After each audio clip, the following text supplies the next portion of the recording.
Greetings. We are the Ministry of the Real Truth, and we strive to bring you the real truth, the whole truth, and nothing but the truth. While we were doing personal research, we recalled coming across a certain person on a social chat site in a religious room who seemed really friendly, got on really well with him, and who identified as one who really liked this Christian identity, and strangely at times he'd be great, we'd share knowledge pretty similar conspiracy wise, etc., but then he would do the reverse on us at times and call us members, mongrels of mixed race, not of the pure right race or the white race, all this sort of propaganda. And he gave us his reasons why, because the country he was from, it was all European people until immigrants moved in and came to his church, etc., and he didn't like it, so he turned tables and went with Christian identity. Kind of a strange character. All mothers have him. So we decided to look into his Christian identity belief system, or cult, as many would call it, because there's a lot of, or many Christian ministries out there claiming to be Christian when in reality they aren't, by what comes out of their mouth, by what they claim, what they believe, how they interpret the Bible, etc. So we decided to look deep into this Christian identity movement or cult, and we found this: White Chameleon Knights of the Ku Klux Klan Christian Identity Outreach Ministry, bringing the light of Christ to a world of darkness. Welcome to our Christian Identity Ministry. This Christian ministry will focus on the true Christian principles, not principles that have changed to fit the ever-decaying and morally corrupt world. Christian identity is really just old-time Christianity. That is what Christianity was before the universal teachings of the falsehood known as Judeo-Christianity usurped and corrupted the scriptures and the pulpit. It states, click here to begin the study. Temporarily disabled, both disabled. Okay, I clicked on all of these and none of them seem to work. Okay, and it's saying here support them if you're that way inclined, if you believe in what they're saying, right, etc. There's some more here. Yeah, it didn't seem to work. I guess it's a copy of an old website that was up. So we decided to have a look at what they're all about, see if we can dig up some dirt on them. Okay, this is about the white supremacist ideology, Christian identity, for people who identify as Christian, etc. Christian identity, also known as identity Christianity, is an interpretation of Christianity which advocates the belief that only Celtic and Germanic peoples, such as the Anglo-Saxon, Nordic nations and or Aryan people, and people of kindred blood, are the descendants of Abraham, Isaac and Jacob, and are therefore the descendants of the ancient Israelites. Independently practiced by individuals, independent congregations and some prison gangs, it is not an organised religion, nor is it affiliated with specific Christian denominations. Its theology is a racial interpretation of Christianity. Christian identity beliefs were primarily developed beginning in the early 1900s by authors who regarded Europeans as the chosen people and Jews and non-whites as a cursed offspring of Cain, who they believe was a serpent hybrid. This belief is commonly called serpent seed or two-seed line doctrine. White supremacist sects and gangs later adopted many of these teachings. Christian identity promotes the idea that all non-whites, people who are not of wholly European descent, will either be exterminated or enslaved in order to serve the white race in the new heavenly kingdom on earth under the reign of Jesus Christ. Its doctrine states that only Adamic white people can achieve salvation and enter paradise. Many of its adherents are millennialists. So what's that? Millennialists. A belief advanced by some religious denominations that a golden age or paradise will occur on earth prior to the final judgment and future eternal state of the world to come. Okay. Christian identity is considered racist, anti-Semitic and white supremacist by the Anti-Defamation League, ADL, and the Southern Poverty Law Centre. These are the contents of this article.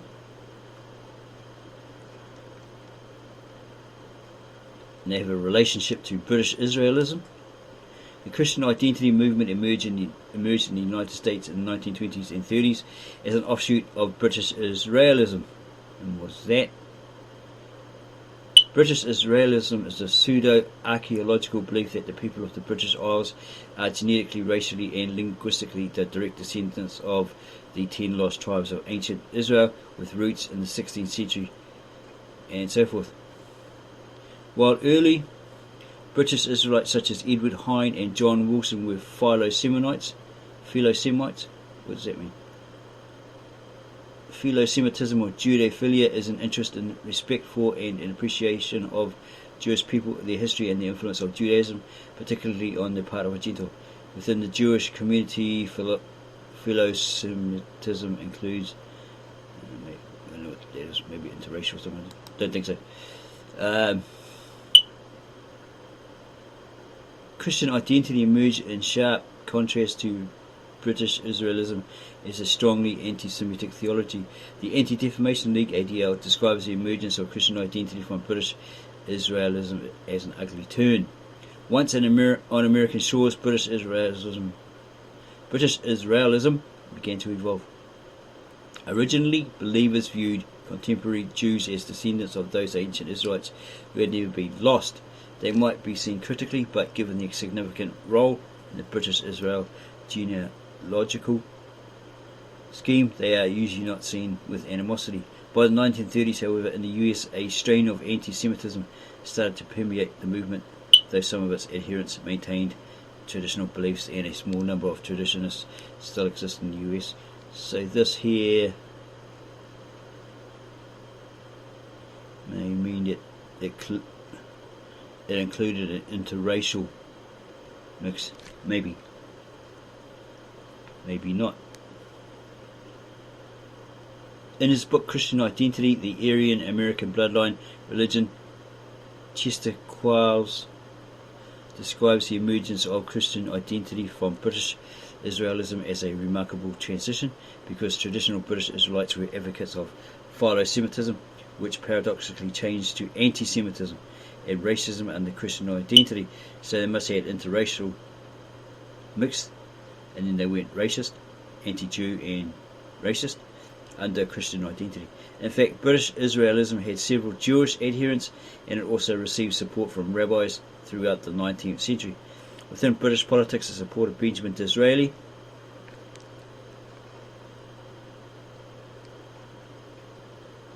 First Earl of Beaconsfield, was a British statesman and a conservative politician who twice served as Prime Minister of the United Kingdom.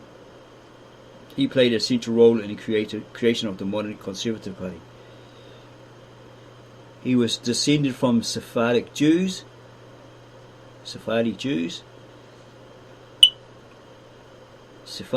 also known as Sephardic Jews, Sephardim, or Hispanic Jews by modern scholars, a Jewish ethnic division originating from traditionally established communities in the Iberian Peninsula. However, Christian identity, which emerged in the 1920s, began to turn anti-Semitic by teaching the belief that the Jews are the descendants of Satan or Edomite Khazars, see Khazar hypothesis of Ashkenazi ancestry, rather than the descendants of the tribe of Judah, as British Israelites maintain. The typical form of the British Israelite belief held no anti-Semitic views. Rather, its adherents believed that modern-day Jews were only descended from the tribes of Judah and Benjamin, while the British and other related Northern European peoples were descended from the other 10 tribes. So this here about the Khazars, supposedly, historically, what we've read is that it was a big nation, like about the size of Russia, something like that, compared to Russia. Very powerful, very warlike, and if for some reason they were getting attacked on the left by the Crusaders, and then on the right by Islam or Mohammedanism at the time. So that king, for the sake of his people, had to decide, okay, if I go left and go with the Crusaders or the Christians, I'm going to get overwhelmed by the Mohammedans or Islam. Right? They're going to come in and put the boot to our backsides. But if I go Islam, then the Crusaders are going to come in and put their right boot to our backsides. So what do I do? So, for the sake of people, so it goes neutral. Apparently there was already Jews in that country, and these people, these Khazarians, liked them, right? So they adopted and adapted a lot of their religion, traditions, customs, etc. So this king decided, well, we'll go whole hog, we'll go neutral, we'll go whole hog, and we'll embrace the Jewish faith. So they became Jews, okay? Khazarian Jews, which then supposedly were dispersed all over the world, went to Spain, etc., etc., possibly, and then ended up in the state of Israel. And according to statistics and conspiracy theories, 96% of them in Israel aren't true Jews. They're Khazarians of Khazarian descent, and 4% actually are. They could prove that they are from the descendants from the house of Israel, but apparently Epiphanes, or whoever destroyed Jerusalem and put them all to flame, destroyed all their records. So back to this information. Early years, key developers, beliefs. Rather than being an organised religion, Christian identity, CI, is adhered to by individuals, independent congregations, and some prison gangs. It is a white supremacist theology that promotes a racial interpretation of Christianity. Some Christian identity churches preach with more violent rhetoric than others, but all of them believe that Aryans are God's chosen race rather than Jews. Christian identity beliefs were primarily developed and promoted by two authors who considered Europeans to be the chosen people and considered Jews to be the cursed offspring of Cain. The serpent hybrid, or the serpent seed, a belief which is known as the dual seed line or two seed line doctrine. Wesley Swift formulated the doctrine which states that non-Caucasian peoples have no souls and therefore they can never earn God's favour or be saved. No single document expresses the Christian identity belief system. There is much disagreement over the doctrines which are taught by those who ascribe to CI beliefs, since there is no central organisation or headquarters for the CI sect. However, all CI adherents believe that Adam and his offspring were exclusively white, and they also believe that all non-white races are pre-Adamite races because they belong to separate species, a doctrinal position which implies that they cannot be equated with or derived from the Adamites. CI adherents cite passages from the Old Testament, including Ezra 9:2, Ezra 9:12, and Nehemiah 13:27, which they claim contain Yahweh's injunctions against interracial marriages. Christian identity adherents assert that the white people of Europe in particular, or Caucasians in general, are God's servant peoples, according to the promises that were given to Abraham, Isaac, and Jacob. So let's have a look at this. Caucasians, what does it actually mean? The Caucasian race is an obsolete racial classification of human beings based on a now disproven theory of biological race. The Caucasian race was historically regarded as biological taxon, which, depending on which of the historical race classifications was, etc., etc. In some, you define the word Caucasians.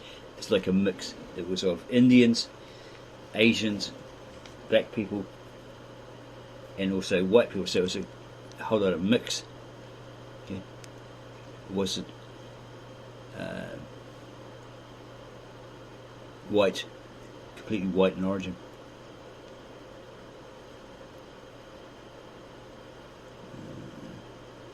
Christian identity further asserts that the early European tribes were really the 10 lost tribes of Israel, which has been proven by Simcha Jovovich in his documentary on his quest to find those lost tribes. He found them.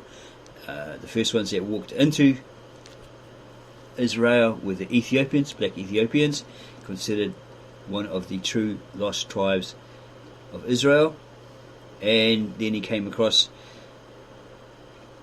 some Indians, i.e. as in Calcutta, Bombay Indians, who, with the Israeli Jew that was taken along with him,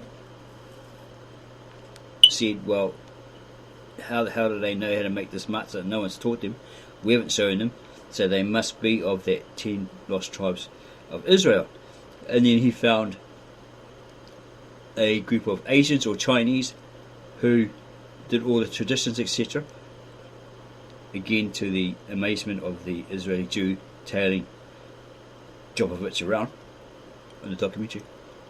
So they also were identified as one of the lost tribes, probably of Manasseh, of Israel. So, but the problem with them was they're militant. They formed a little army, and Jovovich was saying if they go to Israel they could cause some problems. The next Armageddon, he said, he supposes if they get trigger happy. So the only white Israelites known were these Jews, these Israeli Jews that are there now. Whether they're supposed to be there, according to Rabbi David Weiss, they're not reading the Torah properly, they're not supposed to have the flag that they've got, not supposed to have a state until God gathers them all into one place, unknown, etc., etc. Yeah, so it all depends on what's being read and what's being translated and what's the truth. Okay. So Christian identity further asserts that the early European tribes were really the 10 lost tribes of Israel and were therefore the rightful heirs to God's promises and God's chosen people. Colin Kidd and Glenn Gottfried, they drew their racist beliefs on Christianity because of its status as a traditional religion of the United States, which allowed for a common identification, and because of the variety of possible interpretations of the Bible in the field of hermeneutics. What's that? The theory and methodology of interpretation, especially the interpretation of biblical texts, wisdom, literature, and philosophical texts. Hermeneutics is more than interpretative principles or methods used, etc., etc. While they seek to introduce a state of racial purity in the US, Christian identitarians do not trust in the Congress or the government, allegedly controlled by Jews, to support their agenda. In their view, this means that political changes can only be made through the use of force. However, the failed experience of the terrorist group, the Order, has forced them to acknowledge the fact that they are currently unable to overthrow the government by staging an armed insurrection against it.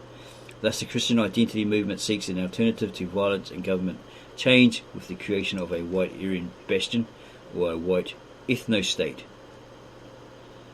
A proposed type of state in which residence or citizenship would be limited to white people and would exclude non-whites such as black people, Asian people, and Native American people in the United States, such as the Northwest Territorial Imperative. They have two-house theology, the origin beliefs. Identity teaches that Israel was a name which was given to Jacob after he wrestled with the angel at Peniel, as it is described in Genesis 32:26-32. Israel then had 12 sons, or Jacob, which began the 12 tribes of Israel. In 975 BC, the 10 northern tribes revolted, seceded from the south, and became the kingdom of Israel. After they were subsequently conquered by Assyria, at approximately 721 BC, the 10 tribes disappeared from the biblical record and became known as the lost tribes of Israel. These are the ones found by Jovovich. According to identity, Christian identity doctrine, 2 Esdras 13:39-46 then records the history of the nation of Israel journeying over the Caucasus Mountains, along the Black Sea to the Ar-Sereth tributary of the Danube in Romania. But they formed this plan for themselves that they would leave the multitude of the nations and go to a more distant region where no human beings had ever lived. Through that region there was a long way to go, a journey of a year and a half, and that country is called Azareth. The tribes prospered and eventually colonized other European countries. Israel's leading tribe, the tribe of Dan, is attributed with settling and naming many areas which are today distinguished by place names derived from its name. Written ancient Hebrew contained no vowels. Written ancient Hebrew contains no vowels. That's correct. And same as the Aramaic. And the only one they had is a vowel. The only one they had was A, which was considered a consonant, not a vowel. And hence Dan would be written as DN, but would be pronounced with an intermediate vowel dependent on the local dialect, meaning that Dan, Den, Din, Don, and Dun all have the same meaning. Various modern place names are said to derive from the name of this tribe. Macedonia, derived from Moesha Don Ear, Moesha being the land of Moses. So you've got to watch out for this thing on the end here, this ear, because it's an N suffix, which means it belongs to. Right, they're the possessors of. This is Greek, so it was originally called Macedon, not Macedonia, until the Latins put the N suffix on the end of it. That's a Greek, Latin borrowed loan word. Yes, it's a suffix on the end there. Danube, Dniester, Dnieper, etc., etc. Danzig. The following peoples and the analogous tribes are believed to be as follows. It's all there. Some followers claim that the identity genealogy of the Davidic line can be traced to the royal rulers of Britain and Queen Elizabeth II herself. Thus, Anglo-Saxons are the true Israelites, God's chosen people, who were given the divine right to rule the world until the second coming of Christ. So if they're the true Israelites, then the Hebrew Israelites cannot be the true Israelites.